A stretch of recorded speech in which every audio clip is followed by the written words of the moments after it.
Sejam bem-vindos para mais um episódio aqui do Visão Diária da Duop. Hoje a gente vai começar, acho que com uma fala importante, acho que é uma notícia que vale destacar, que é um pouco o que trouxe o nosso presidente do Banco Central aqui, o Galípolo. Acho que basicamente a intenção dele com a declaração de hoje foi tentar distensionar um pouco o mercado. Distensionar é dar uma acalmada nos juros que estavam batendo máximas assim, dos últimos anos, na verdade, né? A gente tem tanto a curva curta quanto a curva longa, elas estavam em picos históricos por esse estresse, né, potencial do Banco Central não cair os juros como era esperado antes, muita gente se desfazendo de posições aplicadas nos juros, né, vendida nos juros, que estavam carregando, acreditando que o Banco Central ia ter um ciclo de queda mais longo. E aí o Banco Central ele jogou um pouco assim de água no chope do mercado, com essa queda de 0,25% ao invés de 0,5%, que era o que estava sendo esperado, por causa da guerra do Irã, né? Que impacta o petróleo, que tem ramificação para a inflação. Então, essas últimas semanas vêm com semanas bem intensas na precificação dos juros e das possibilidades em relação ao ciclo que a gente começou na última reunião. E hoje o Galípolo trouxe uma fala no sentido de que o Banco Central ele tem sido conservador e que faz parte da autoridade monetária ter sempre um viés mais conservador. E ele fez questão de frisar que os fatos recentes com esse choque de oferta não alteram a conjuntura a ponto de mudar a trajetória que o BC vinha desenhando, ou seja, isso foi um ponto bem importante, dando mais uma indicação que eles pretendem continuar no ciclo, tá?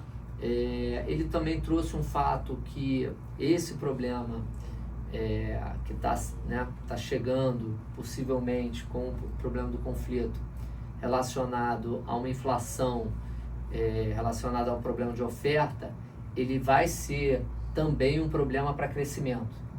Também vai ser um crescimento mais baixo que a expectativa e, por consequência, isso também tende a apoiar um pouco a política monetária. Então, já faz um pouco, né, o papel de política monetária que você sobe os juros não para conter a inflação, você sobe os juros para conter o crescimento. E aí, obviamente, quando o crescimento é contido, você também contém a inflação. E quando você tem esse choque do petróleo, o próprio choque do petróleo ele gera um aumento de preço que por si só já contém um pouco esse crescimento. Então é como se o Galípolo estivesse falando, a gente não precisa diminuir, manter os juros mais altos ou diminuir a velocidade de queda ou qualquer coisa do tipo, porque essa própria alta de preço já vai conter o crescimento. E aí foi interessante porque o Galípolo ele trouxe também um ponto que é sempre muito debatido em momentos como esse, em relação ao quanto, de fato, o Banco Central consegue combater inflação vinda de oferta.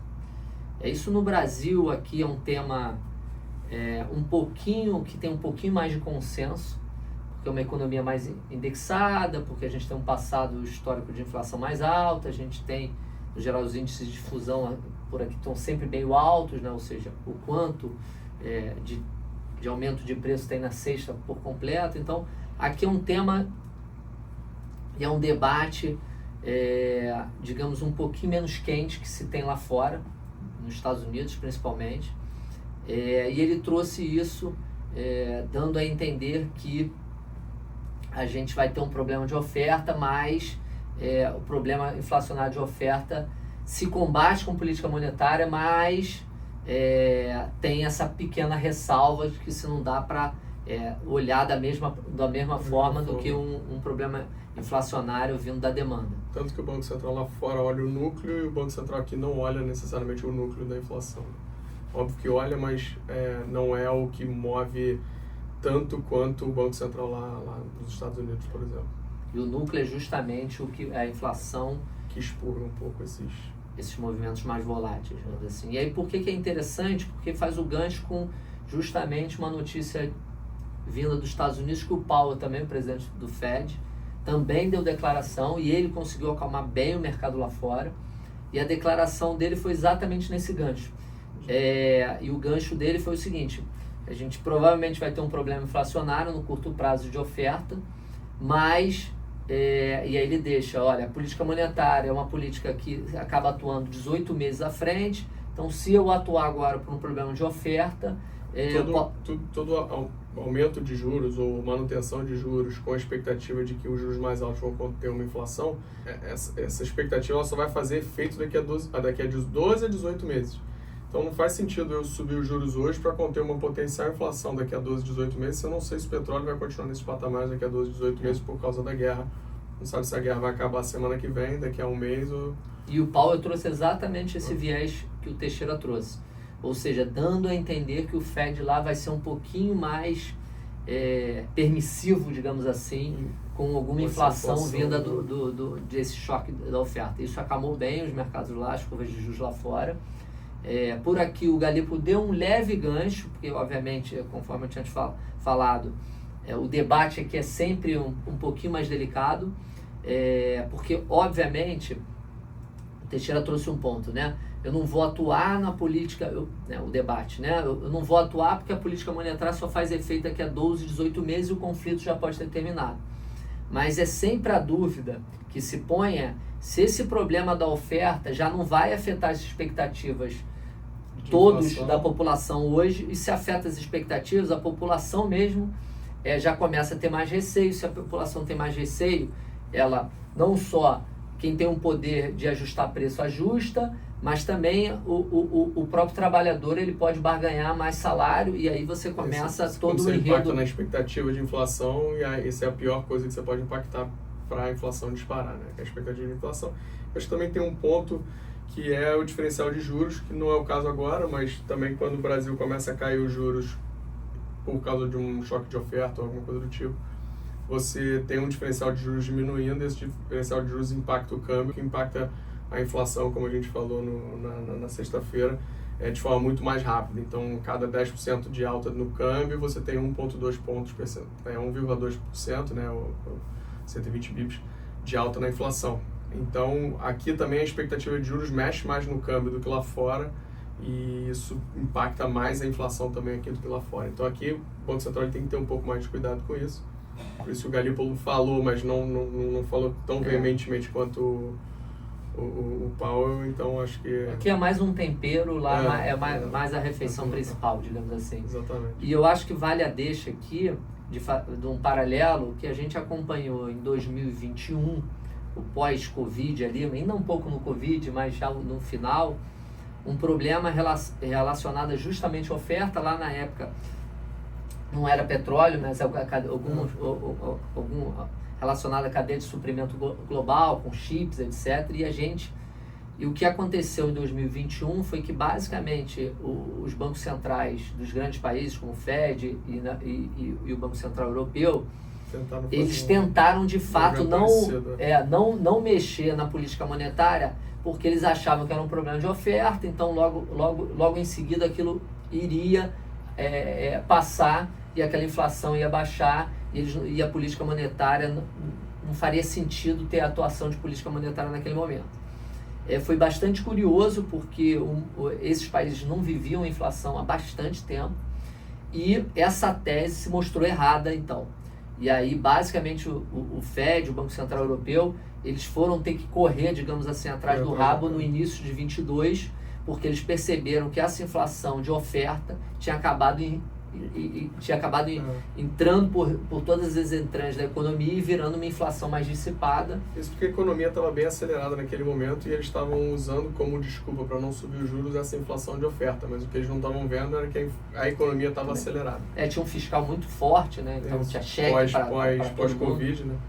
E uma economia muito estagnada durante o Covid, isso acabou com que a economia desse um elástico ali, um salto naquele momento que eles não perceberam.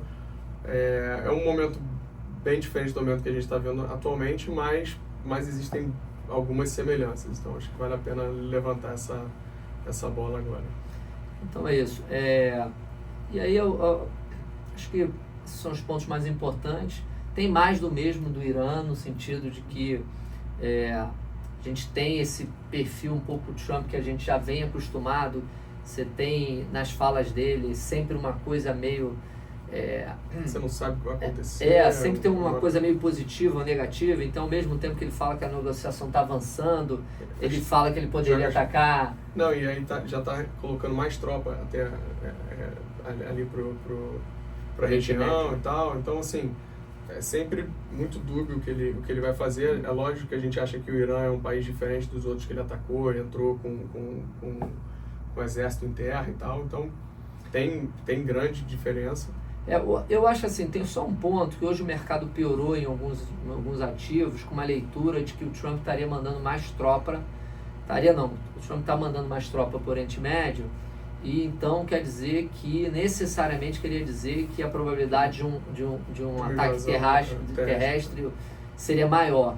A gente tende a ver com algumas ressalvas esse ponto, porque a verdade é que para negociar ele precisa ter esse meio... que o Irã fique com esse grande receio de uma invasão. Então, de fato, ele querendo a paz ou ele querendo invadir, ele já mandaria as tropas, no nosso entender. Entendeu? Mandar as tropas não quer dizer que ele vai invadir. Quer dizer, é um indicativo óbvio de invasão, mas não quer dizer que isso aumenta a probabilidade de invadir. Isso aí é uma tática de negociação ali. E a gente já vê o Trump negociar um pouco isso, né? O modus operandi dele já é sempre tipo, eu vou... Ele bota... Não deveria mudar a probabilidade de invasão. A questão é essa. Existe uma probabilidade de invasão via terrestre e ele aumentar o número de tropa ali, né? Não necessariamente... Não aumentaria a probabilidade, porque já era esperado que podia acontecer. E a forma dele negociar essa? Sempre ele mostra que uma pressão, e a pressão é sempre algo gigante, né? Vai acabar com algo muito monstruoso para depois ele posicionar. Então, de uma certa forma, a gente acha que não mudou muita coisa. A gente continua aguardando. Foi para 115, né? 115. E o que impacta toda essa nossa primeira notícia que a gente trouxe, primeiro comunicado que a gente trouxe, mas é algo também para ficar de olho. A gente por aqui, nada segue, muito diferente do que tinha acontecido antes. A gente segue um pouco a opinião de semana passada, assim. As indicações são, de fato, para um fim do conflito. A gente acha que o Trump está tentando agora. É o que o Teixeira falou, né? É um conflito com uma dinâmica do outro lado bem diferente dos outros, né? Países, Então, aquele pragmatismo que o Ocidente está acostumado, um pragmatismo relativo a medo, a um pragmatismo relativo a decisões mais pragmáticas, etc. A gente sabe que no Oriente Médio as coisas são um pouquinho diferentes, e eu acho que o Trump também está percebendo isso. Dito tudo isso, vamos aguardando os próximos desfechos aí. Um até logo e até amanhã. Um abraço, bom dia.